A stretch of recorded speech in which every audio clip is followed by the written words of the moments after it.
হে, কেমন আছো সবাই? আজকে একটু বানাবো হচ্ছে একটা রাজস্থানি ডিশ, ডাল ধোকলি। তো তার জন্য আমি একটু ছোলার ডাল নিয়েছি, তাকে একটু ভিজিয়ে রেখেছিলাম। এবার জাস্ট প্রেশার কুকারে বসিয়ে দেবো।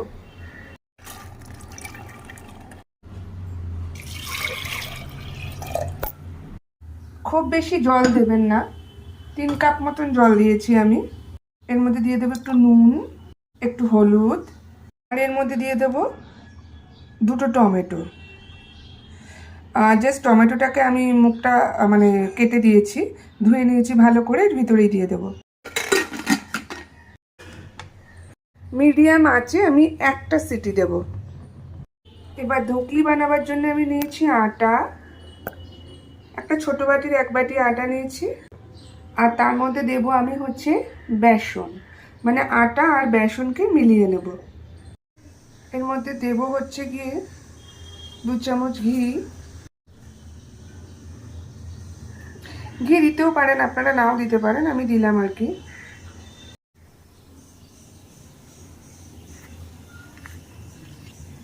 আজওয়াইন,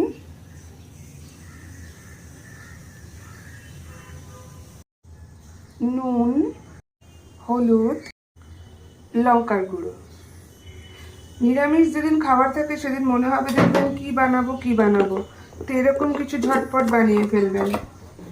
এবার আমি অল্প অল্প করে জল দিয়ে ঠিক যেরকমভাবে আমরা আটা মাখি বা ময়দা মাখি সেভাবে মেখে ফেলবো।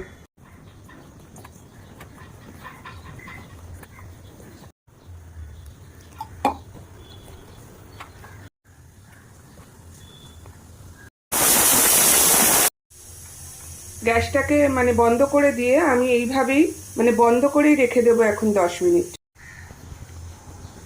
তো আমার মেখে রেডি হয়ে গেছে। এবার আমি 10 মিনিট ঢেকে রেখে দেবো, এমনি ছেড়ে দেবো। আপনারা এর মধ্যে চাইলে আরও কিছু অ্যাড করতে পারেন, যেমন একটু আদা অ্যাড করতে পারেন, ধনেপাতা কুচি, কাঁচা লঙ্কা কুচি, সব কিছু অ্যাড করতে পারেন। তাহলে ওটা মশলা ধোকলি হয়ে যাবে। হয়ে গেছে 10 মিনিট। এবার আমি এটাকে আর্ধেক আর্ধেক করে নেব, মানে মোটা মোটা লেচি হবে।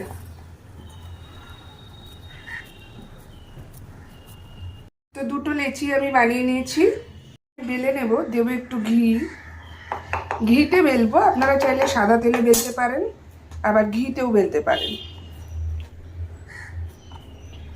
বেশি পাতলা যেন না হয়ে যায়, পাতলা যদি হয় তাহলে কিন্তু হবে না।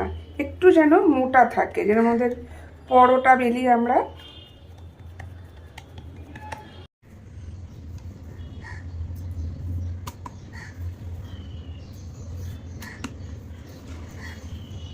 গেছে আমার বেলা। আপনারা এইভাবে লম্বা লম্বা করেও কেটে নিতে পারেন, আবার গোল গোল করেও কাটতে পারেন, যেভাবে খুশি শেপ দিতে পারেন আর কি। তো আমি গোল গোল করে কাটবো। আমি একটা ছিপি নিয়েছি, ছিপিটাকে জাস্ট বসিয়ে দেব।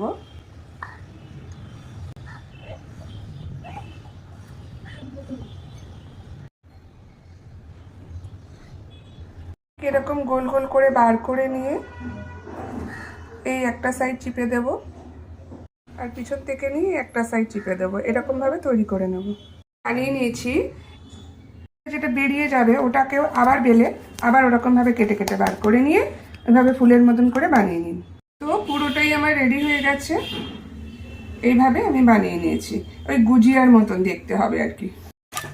আমি স্টিমেই বসিয়ে রেখেছিলাম ডালটা, মানে স্টিম বলতে সেদ্ধতেই ছিল আর কি। খুলে দিইনি ঢাকনাটা হয়ে যাওয়ার পরে। টমেটো দুটোকে বার করে নেব।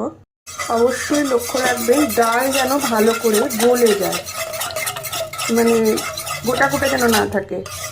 ডাল কিন্তু পুরো গলে যেতে হবে। ভালো করে কাঁটা দিয়ে হাতা দিয়ে যা পারবেন তাই দিয়ে ধুতে দেবেন। যে টমেটোটা সেদ্ধ করেছি সেটার খোসাটা বার করে দেব, পেস্ট করে নেব আর কি।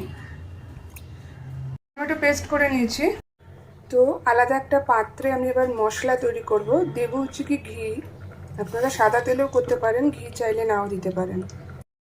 জিরে, সাদা জিরে, শুকনো লঙ্কা, হিং, আদাকে ছেঁচে দেব। আদা ছেঁচে দিলাম, আপনারা চাইলে বেটেও দিতে পারেন, আমি এমনি একটু ছেঁচে দিলাম। টমেটো পেস্ট, একটু লঙ্কা গুঁড়ো, নুন, হলুদ। এবার মশলাটা কষে ঘিটা যখন ছেড়ে দেবে, আমি ডালটাকে আবার বসিয়ে দিয়েছি একটু ফুটে যাওয়ার জন্য। ডালটা যেন পাতলা হয়, ডালটা যেন মোটা না হয়, সেই জন্য আরেকটু জল অ্যাড করে দিয়েছি আমি। ডালটা ফুটে গেলে ধোকলিগুলো দিয়ে দেবো। এর মধ্যে একটু জিরা পাউডার দেবো।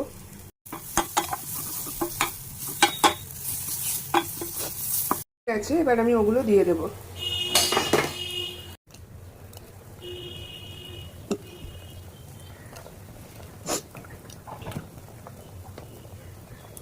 দেখবেন একটার সাথে একটা যেন লেগে না যায়, খুব আস্তেভাবে নাড়বেন যাতে ঘেটে না যায়। মশলা কষে রেডি, এবার আমি দিয়ে দেব মশলাগুলো।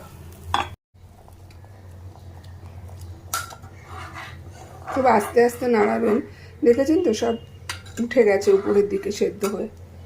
দিয়ে দেবো একটু আমচুর পাউডার,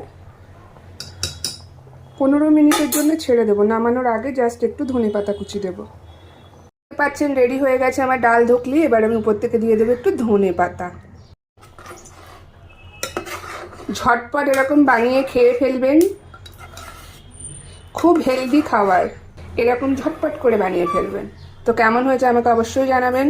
আমার ডাল ধোকলি আপনারা চাইলে একটু মিষ্টি অ্যাড করতে পারেন, আমি অ্যাড করিনি। শুধুও খেতে পারেন, একটু পরোটা দিয়েও খেতে পারেন, একটু রুটির সাথেও খেতে পারেন।